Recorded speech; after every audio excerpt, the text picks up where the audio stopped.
Hey, what's up, guys? We are currently here in Palace of Fine Arts in the Marina District in San Francisco, California. This was originally built in 1915 for the Panama Pacific Exposition and one of the famous landmarks in the city. Now let's explore this historic site. After the devastation of the 1906 earthquake and fire, San Francisco was anxious to show the world that it had risen from the ashes. So in 1910, business and civic leaders gathered to discuss making San Francisco the site of the century's first Great World Fair, a grand exposition that would honor the completion of the Panama Canal. In 1915, when the Panama Pacific International Exposition opened, it was a time of turmoil for the world and the city of San Francisco. The nations of Europe were engaged in economic and political troubles that would lead to the start of World War I. The civic leaders envisioned a bold plan to bring the world together, to encourage trade and to show the future of the world as it could be, and to demonstrate that a rebuilt San Francisco would be truly an international city.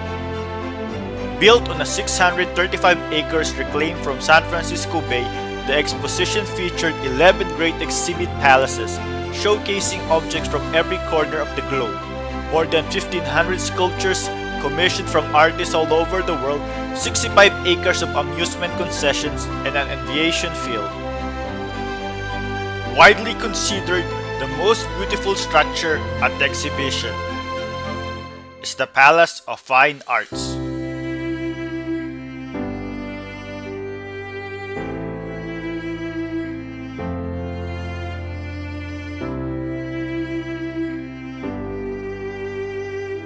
The chosen artist is the California architect Bernard R. Maybeck. A student of the École de Beaux-Arts, his design reflects the impression of a Roman ruin. The inspiration for the palace, with its soaring colonnade, grand rotunda, and carefully constructed pond, was meant to evoke quiet sadness and solemnity. This is most evident as one observes the weeping ladies facing into the tops of the columns throughout the park. While visiting a museum in Munich, Maybeck was struck by the Hungarian artist István Szok's depiction of a scene where the notorious Polish princess Elizabeth Bathory is seen throwing freezing water on her naked servants. Maybeck was also influenced by Arnold Böcklin's Isle of the Dead. According to Maybeck, this ruin existed not for its own sake, but to show mortality of grandeur and the vanity of human wishes. Maybeck's choice of inspiration from classical painters was interesting, given that the purpose of the Palace of Fine Arts was to showcase artists at a period of time when modern art was beginning to emerge. The lagoon was intended to echo those found in classical settings in Europe, where the expanse of water provides a mirror surface to reflect the grand buildings and undisturbed vista to appreciate them from a distance. Ornamentation includes Bruno Louisim's 3 repeating panels around the entablature of the rotunda, representing the struggle for the beautiful, symbolizing Greek culture. While Ulrich Ullerhussen supplied the weeping women atop the colonnade, and the sculptured frieze and illustrative figures representing contemplation, wonderment, and meditation. The underside of the Palace Rotunda's dome features 8 large insets, which originally contained murals by Robert Reed. 4 depicted the conception and birth of art, its progress and acceptance by human intellect, and the 4 golds of California. Like other features of the fair, the palace was intended as temporary. At the close of the exposition, it would come down.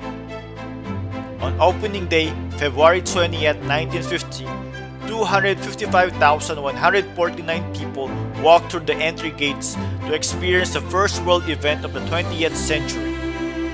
By the time the exposition closed 9 months later, more than 18 million people, about 20 times the population of San Francisco at the time, would visit the exposition. After the fair, most of the buildings which were never meant to be permanent were torn down. the exception of the Palace of Fine Arts. The citizens of San Francisco felt it was just too beautiful to destroy. It was saved from demolition by the Palace Preservation League, founded by Phoebe Apperson Hearst while the fair was still in progress. Consistent with his design concept, Maybeck had intended that the palace should fall into ruin, and so it did for a long time. In the ensuing years, the building was used for a variety of purposes. For a time, the palace housed a continuous art exhibit, and during the Great Depression, artists were commissioned to replace the decayed Robert Reed murals on the ceiling of the rotunda. From 1934 to 1942, the exhibition hall was home to 18 lighted tennis courts. After World War II, it was a military storage depot, a warehouse for the Parks Department, a telephone book distribution center, and even a temporary fire department headquarters. While the palace had been saved from demolition, its construction was not stable. Originally intended to only stand temporarily, and as a result of the construction and vandalism, by the 1950s, the simulated ruin was in fact a crumbling ruin. In 1959, Assemblyman Caspar Weinberger led the effort to completely restore the palace. Public and private funding efforts were underway, but it seemed the goal was just beyond reach.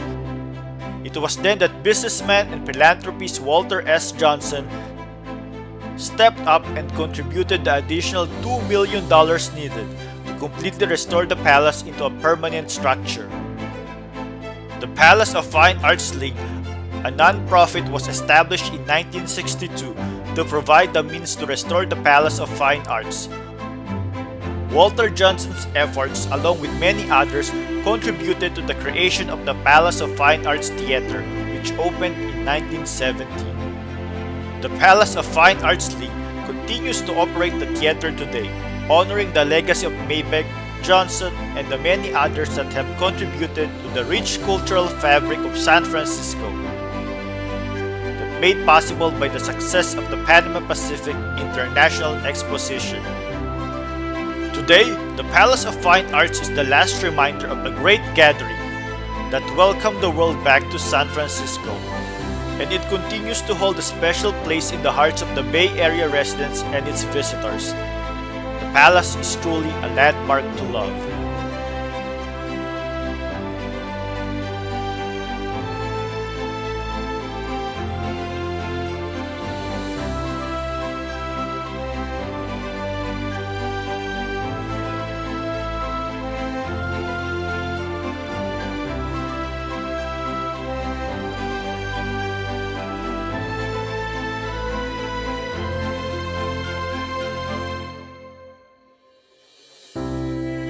I hope you guys enjoyed and appreciate this landmark.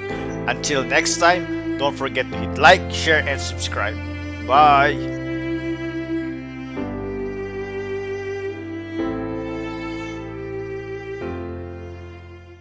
So guys, if you like our videos, please subscribe to our channel and feel free to comment. Hit the bell, hit the bell, hit the bell, hit the bell. Come on guys, hit